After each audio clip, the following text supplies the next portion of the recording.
All right, guys, welcome to this very first episode of Late Night TCG. All right, what is Late Night TCG, Pat? Well, Late Night TCG was an idea that was conceived pretty late at night from what I remember. Yeah. I think almost like 3, 4 in the morning. Yep. And it was a epiphany at the moment, but it was more than that. It was a dream. Yeah. We had a dream that we wanted to revolutionize, modernize, and normalize the trading card game community. Right, because like back then, like celery crunching and tree hugging were like looked down upon, but now it's like the thing. So we're trying to make the TCG like the thing. All right, guys. Right. So if you guys don't know who we are and you're watching us, my name is Susu. And I'm PAK. All right, and we have YouTube channels. All right.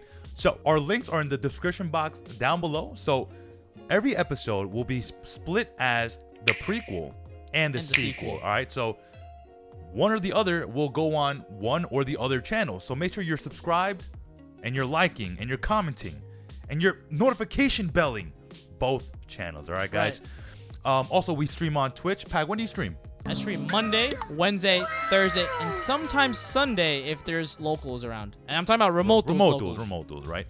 And we here at HeadtoHead Battles, we stream every Sunday, Wednesday, and Friday at 7:30 p.m. EST. All right, guys. So in today's episode, what are we talking about? All right, the topic is kind of a hot topic. It's do you suck at Yu-Gi-Oh? All right. So as you guys know, we are a Yu-Gi-Oh channel primarily, but we are delving into other TCGs. But that is the topic for today. So guys, as tradition, we're gonna make it a tradition, right? We're gonna have a nice, tall glass of whiskey, bourbon, or scotch. We're dark liquor people, right? Right. So if you have anything that you prefer to drink, I want you to pause this video right now.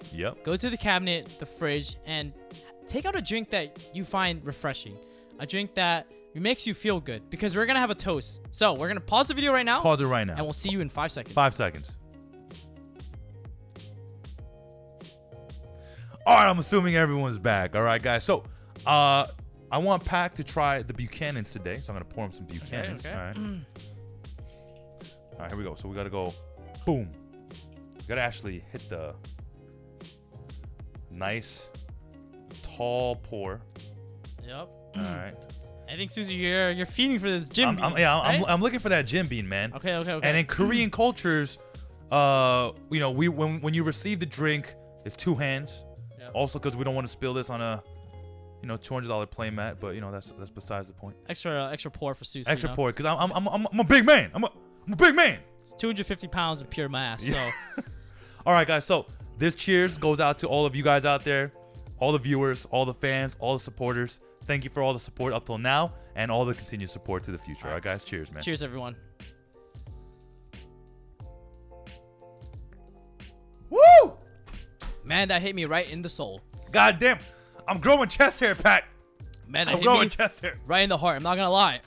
Oh, my God. It's a warm feeling. So let's start this episode with a bang and a little bit of water, to be honest, because you're feeling that, man. Because I'm feeling a little bit. Feeling spicy, all right? Yeah, I'm feeling. Oh my God. So let's intro. Yeah.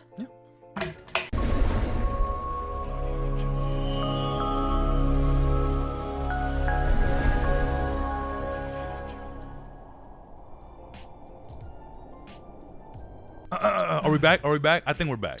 We're back. All right. So, do you suck at Yu-Gi-Oh? This is the question that has people, first of all, taken aback, because who would want to admit that they suck at Yu-Gi-Oh, right? Yeah. I think that's when you start to become a better player, when you realize your own faults and you learn from them. But to be quite frank, the Yu community, or a lot of players, think they're the best. And if they lose, what do people say most of the time? Oh, unlucky. Yeah, I didn't draw the out, or like, my opponent sided for me, blah, blah, blah, blah. Right. And it's like, of course, there are like luck plays a big role into like the TCG success, right? Absolutely, like your success as a U player, definitely luck plays a critical role for sure. Of course. But a lot of it's also like your skillful use of the hands you draw. And that is probably the most underrated thing people realize, is that some of the best players in the game like make the best boards with the worst hands. That's something you need to realize, right? Right. So what we need to do is kind of define what makes you good at Yu-Gi-Oh, right? Yeah. Is it the deck? Is it the player? Because there are some decks that will straight up carry the player. I'm talking about like potatoes, Rocky deck. Rocky deck. Yeah. Like decks like that, like you are just never punished. Like you can make a million mistakes and like you're fine. I've seen players literally misplay 5 times. 5. And still end up with 5 negates. So it's just like, come on. Like, the Block Dragon is the biggest bailout card in the history of Monopoly. I mean, Yu-Gi-Oh. Yeah. Like, it's just, you know what I'm saying? It's just crazy. And here's the real problem, right? Like, what denotes a tier 1 deck versus a tier 2 or even Rogue, right? Because without Block Dragon, the Rock strategy is not tier 1 anymore. No, it's not. I don't believe so. It's not. You know, like it's tier 2. For sure. So now what we need to do is define what makes something tier 1, what makes it Rogue, right? Like what makes a good deck, period. And I believe that any good deck has a consistent strategy. Right. And that consistent strategy is a good strategy. Right. Because you can have a consistent strategy, but if you're putting up 1 negate, I mean, like, what are you really accomplishing? It's bad. We have 6 cards in hand, bro. Like 6. So 1 negate doesn't cut it anymore. Yeah, like I feel like you can normal summon 1 negate. Right, exactly. I mean, I think in 2015 that would have probably been the most broken board in the history of Yu-Gi-Oh. Like Unicore, right? Right, exactly. Or Unicore like patch, you can put up like, I don't know, one like a Valkyrie in the hand to stop battle phase is insane. It's insane, yeah. And then like a Rogue deck also does have a winning strategy. But it's actually more of a win condition, right? Like for a Rogue deck, it's how do I get to my win condition and not like how do I combo for a 5 negate board, right? Because most Rogue decks prefer to go second. Right? They play the more break your board strategy, which defines Rogue, right? Because most meta decks will try to put up the biggest board possible. Yep. And the best Rogue decks will try to break that board. Right. You have, like, for example, Mech Knights, right? Oh. Like, probably the most underrated engine in today's metagame, right? Yeah. Neo's Fusion, incorporating that, the Trickstar engine to get like access to light monsters, Alistair being able to like pressure your opponents with Mecha Buzz, like, and then you can go for the OTK with Purgatrio. That decks like that really, and they're main decking Dark Ruler, Droplets, they're maining evenly matched. Like they're putting out ways to say that the board users took 10 minutes to make. Well, I'm gonna demolish it with 1 card. So one opportunity. Let's go. Lose yourself in the music. No. The moment. Because Konami has been printing a lot of cards for going second decks, right? Let's look at the 2019 Megatins, for example. Oh my goodness. Nibiru. Dark Ruler no more. Right. And the best out of all 3, Dimension Shifter. All right, that's a hot take, by the way. That's a hot take. Come on, man. That is Yu-Gi-Oh's hottest take. Hey, listen. You lost to it, okay?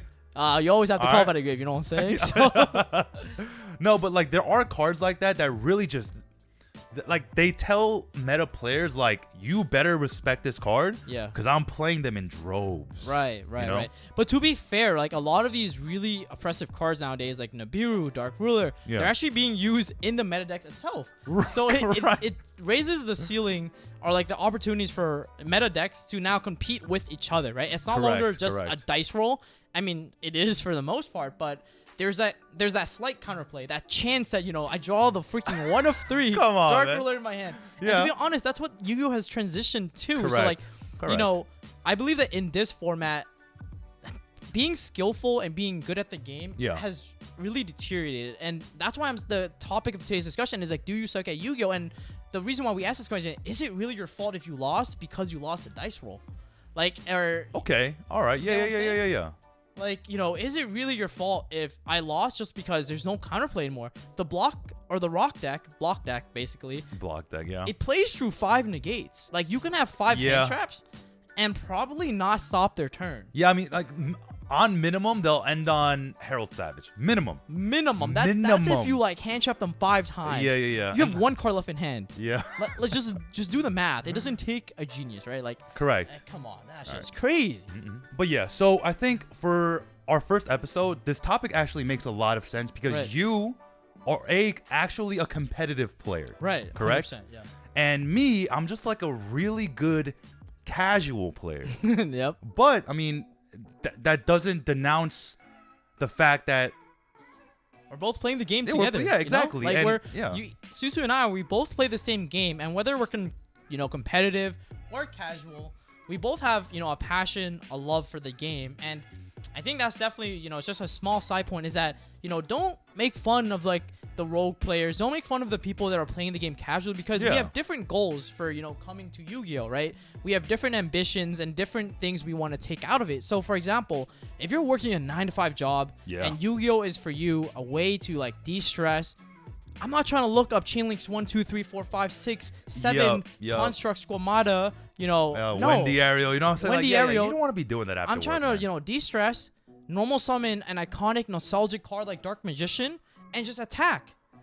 That's like my goal. That's a legitimate strategy. And I think we often fall so hard into the competitive scene that we fail to realize that, sometimes you just want to play the game for fun. Exactly. Relive the good old days, Like, Correct. Imagine back to when like being 10, 11 and watching, Yu-Gi-Oh. When Yugi versus Kaiba, that episode 1 came out, I was so hyped, man. Like I was so excited to like see that. And if I can relive summoning, Blue Eyes White Dragon, even though 2 tributes? God damn. Man, those were the good old days, but now it's 2 negates per card. Correct. Good luck, by the way. So now that you do get into the conversation of competitive versus casual, right? To be fair, if we were to play 100 times, like you versus me, like you're playing that hand looping, infernoble, 3 negates, everything on the end phase, like see your hand, bro. You know what I'm saying? Like, and I'm playing Dolces or Grand Maju. Right. Out of 100 times, let's be fair and let's be honest with ourselves, right? Yeah. I'm winning 40% of the time. Right. Like, do I have 3 base in hand plus a card that I need to resolve? That will win. Because, like, if you really think about it, like, if I give you a kaiju, I imperm something, I give myself a kaiju, and then I forbidden droplet, and then the last card in my hand is interrupted kaiju slumber, your board is gone. Yeah, the board's gone. The board's gone. Yeah. But again, I need 4 cards in hand. Right, you know right. You need to draw very specific cards to out these crazy boards. Correct, like, don't get me wrong, these boards are breakable, right? Like, that's the argument that people would have. Like, these are breakable boards. We can actually, like, Yu-Gi-Oh has introduced ways to outplay them. But if you have to rely on drawing 4 non-searchable cards in your deck to out the board, what does that say? What does that say? Maybe you're just too degenerate of a player. I mean, hey, Konami made the cards. I don't make the car. I just drive it. That's all I'm saying. That's fair.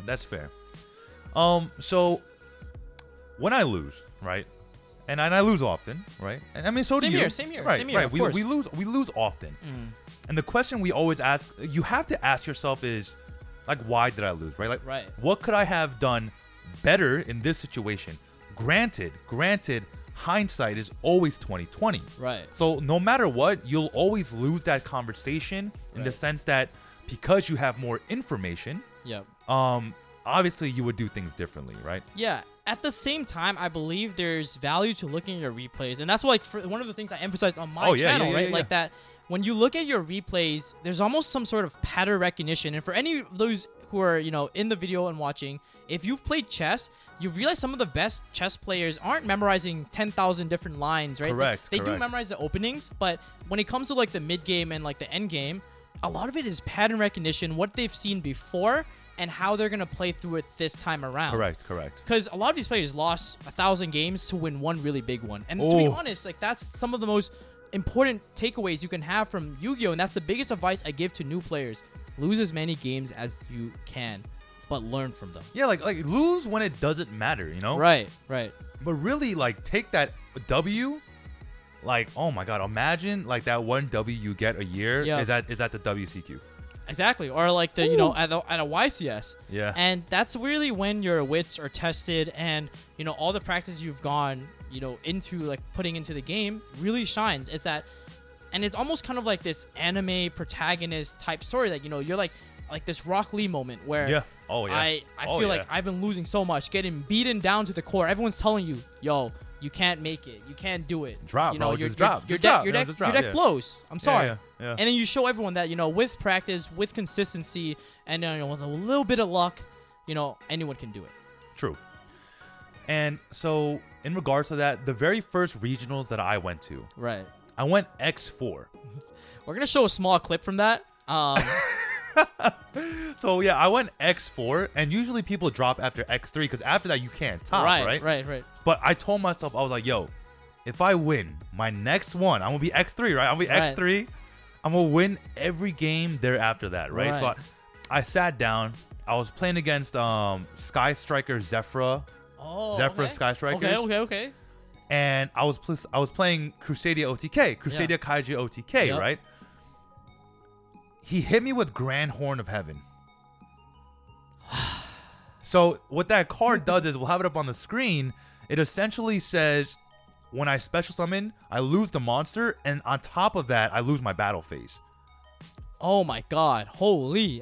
To be honest with you guys, I actually never knew that card existed, so you learn something every day, am I right? Yeah, and so basically, as an OTK deck, I can't OTK because I have no battle phase. Right. And then on top of that, Zephyr Strikers actually do a lot of damage on the following turn after their post turn 1 setup. So I was honestly really disappointed because I was like, who texts this shit? Like, who plays this? Who, like, what, did you wake up this morning, like, watch my deck profile, and I was like, yo, this guy might come to regionals today. I need to tech this in. Yeah, and no, I think that's the beautiful part about Yu-Gi-Oh, right? Like, taking this like a step back, you realize that people have such different takes on the way to play the game, and that's why it's so hard. Like, whenever someone goes like, oh, you need to play this is the correct ratio, you have to play 3 of this. I hate that. It's like more like, no, like, play the game you want, right? And this goes back to the idea of what I was talking about before. People have different motivations for being in the game, and different, like, external, like, factors that, why they stay. Yeah, and absolutely. If one of them could be just like playing what they love, doing some fun deck building, and you got to give them some props for it, right? Like, Zephyr Strikers is not a deck, bro. I wouldn't even think of that. Like, I could even see the synergy, to be honest. Yeah, but there wasn't. This man figured something out that none of us did, and even though it may not be the best strategy, you got to give him some props, some sort of credit, like, for having the courage to take that type of deck when the whole community is against you, and that takes courage. Yeah. Because PAK, you won a PPG event with Altergeist, right? Altergeist, Stop smiling. Stop smiling, all right? Yo, relax, man. bro. Yo, calm down, bro. All right. So how much money did you win? I won $1,000. $1,000, right? So you won $1,000 playing a children's card game. Yeah, I did. Granted, it is the hardest one to probably pick up. Yeah, and if you really think about it, right? If you were to take a stab at Pokemon or Magic the Gathering, the entry in terms of skill to, like, play the game is really not that hard, to be quite frank. It's compared to Yu-Gi-Oh, where you have 5 different rulings. You have PSCT, which is like, oh my god. To be honest, I have no idea what that stands for. I'll be quite honest. All I know is that, like, effects, blah blah blah blah blah blah blah. You need to know how effects in Yu-Gi-Oh works, basically. Yep. Yeah, because to be fair, in Magic or Pokemon, there's no such thing as chain links. You know what I'm saying? No. And Pokemon and Magic are kind of limited into that mana system. Yes. As opposed to where in Yu-Gi-Oh, it's like you have a 1-card starter. Yep. Like Madolche's. Yep. Perfect example. Angeli or Mageline, 1-card starter. You literally end on Glass Souffle, Sistart, like 3 negates, a field spell, and then like 2 more floodgates that you had in your hand. Right. Like that's a full board off of 1 card. Off of 1 card, yeah. Like, but in Magic the Gathering, it's like energy, pass. Right. It's like yeah, right. Like you lands, you right? use a land. Lands, yep. And then, to be fair, if you're playing like a fast deck, like a red deck, I mean, there are a lot of like turn 1 things you can do. Right. But I mean, obviously, they're not gonna print a card that says you like summon it for 1 mana. Yep. You can attack the turn you summoned it, and it does 20 damage. Yeah, right. I mean, it's a lot slower, and to be quite honest, like, it's a lot easier to learn. It's very intuitive, right? Oh, it is. No, it is. Oh, absolutely. It's the same thing with Pokemon. Energy. Oh, I have enough energy. Oh, attack. Right, like, right. Pretty much the preface. But to go back to like Yu-Gi-Oh and how that relates, it's imagine a new player. Like Susu and I both started not too long ago. Like I would say probably a year, like a little bit under a year. Yeah. And when you first got into the game, right? Okay. Backstory. When I watched Yu-Gi-Oh, there's no such thing as link monsters. Yeah. I didn't know what the heck ritual monsters were, and God knows what the heck link monsters were. Yup. And God knows even what the heck pendulums. Oh my were. god, pendulums. Oh my god, best deck. But Relax. no, seriously though, like I mean, imagine coming to the game and learning there's 6 different mechanics to summon. Yeah, and then like even the whole like what's cost, Yeah, what's my God. activation. Yeah, cost, like cards resolve where they are activated, like things that like you don't. I mean, I'm sure it's in the rule book. Yeah, but, yeah, for but sure. like I ain't reading for 34 or 50 pages. Yeah, all right? actually, no one reads the manual anyways. Right. And I think it's maybe like even worse in a children's card game. Imagine asking an adult, hey, here's a children's card game. Right. Read the rule book. First of all, it's a children's card game, so if you give a kid the pamphlet that comes in the structure, They ain't reading that, bro. no one's reading that. Come Yo. on now. Let's be real honest. Let's be very, very. Nobody's reading that. I mean, Yu-Gi-Oh players don't read anyways, am I right? Like, Yeah. I mean, how many times have someone attacked into your Golden Castle? Golden Castle. It actually is really funny because someone's attacked into it, right? And I'm like, okay, I'm gonna activate Golden Castle. They're like, what does it do? Right. And I'm like, bro, you picked it up to read it already. Yep. And I'm like, okay, well, it destroys your monster and it burns you for half of its original attack, right? And they're like, okay, that's fine. And then they'll attack with another monster. And And I'm just like, did you not learn the first time? like- Like what? and then like in their mind they're like, oh, maybe like he normal summoned and that gives him an extra pop. Right. So he's like, let me attack again. And then you're like, you just lost. Like you just lost yourself the game. Yeah, and it's because like, yeah, the card doesn't say once per turn. I mean, you probably read it so quickly, and that's the thing though. I mean, if you think about like in terms of learning and like schooling, right? We've been taught to like do things on a time basis, right? And when you take an exam, do you have 4 hours to take the exam? No, you have 30 minutes, and you better read that passage so quickly that you can write a 1-page paper about it on the spot. SAT, by the way. Yeah. And it's like, I mean, that's what we grew up knowing. So when we read Yu-Gi-Oh cards, I've never seen anyone read a Yu-Gi-Oh card from top to bottom. Never. Like, no, like probably never, right? Yeah. You know what the worst part is? Is when they skip the first line. Oh my god, yeah. It's like, how do you skip the first line, bro? Like, and this is more about like the educational system almost, and like a testament to what we've been taught growing up, right? Because at the end of the day, this is like, funny enough, like Yu-Gi-Oh, when I was watching the anime, at least when I was growing up, it taught me math, like in some way. Yeah. Like, Big numbers too. I felt like, you know, like learning how to subtract 3,000 by 1200 was huge when I was like 5-6 years old. You know what I mean? So I mean, that was what I told my parents to like let me watch the anime. But because Yu-Gi-Oh is satanic apparently. Yeah, you know what I'm exactly. Asian parents, am I right? Anyways, guys, so we are reaching about that 26-27 minute mark, which is basically our cutoff point. So I don't know if we mentioned this in the beginning, but in the sequel. So this is the prequel, which you're watching. In the sequel, there's going to be a giveaway sprinkled somewhere along in there, all right? So hopefully that gives you an incentive. Right. But I'm hoping that the conversation that we're having today kind of resonated with you, so you come back anyways, guys, okay? So, again, please make sure to subscribe to PAK's channel. Hit that notification bell, all right? And if you're waiting for part 2, come over to Head-to-Head Battles. Subscribe, like, and comment. Hit that notification bell, and hopefully the second part or the sequel is just as good as the prequel. Right. And so, guys, definitely turn on the notification bell, because we might actually switch it up on you guys. Just test, your reflexes, because we might not always upload the prequel on my channel. Correct. So I want you guys to subscribe to both of us, turn the notification bell for both of us, because we're gonna switch up on you guys. So we're gonna see how ready you are. Yeah. So as I said before, as Susu said before, we will have a giveaway in the second part, aka the sequel. The sequel, yep. And it's gonna be good. I'm really excited about what we have to, give. Yeah. No, I've been getting. I'm like goosebumpy right now. I don't know if can you catch it in 4K? I don't know. It's like, yo, can I win the giveaway? I mean, I'll be part of the podcast. I mean, I should get something, right? You're what? All right, okay, maybe that's asking too much. All right. And also, guys, make sure to comment down below what you think about the podcast so far, right? Right. Because the way the YouTube algorithm works, and I'm going to give myself a big brain here, just edit myself a big brain. Likes and comments are definitely one of the biggest things that push our videos through the YouTube algorithm. Yep. But to be honest with you, more so than the like, I kind of want to read your comments on where you think that this can go and where you envision it going. Right. Yeah. Right? And if any of these like conversations resonate with you, then let us know, because I feel like these are stories that we all share. Oh, yeah. But it's conversations that we don't normally get to have, and that's why we Correct. want to bring this out to the community so that we can bring something and realize that we actually have so much more in common than we think. Oh yeah, absolutely. So, guys, I really hope you enjoyed the prequel of Do You Suck at Yu-Gi-Oh? And we will catch you in the sequel. Yeah. All right. So Zoom, hand camera thing.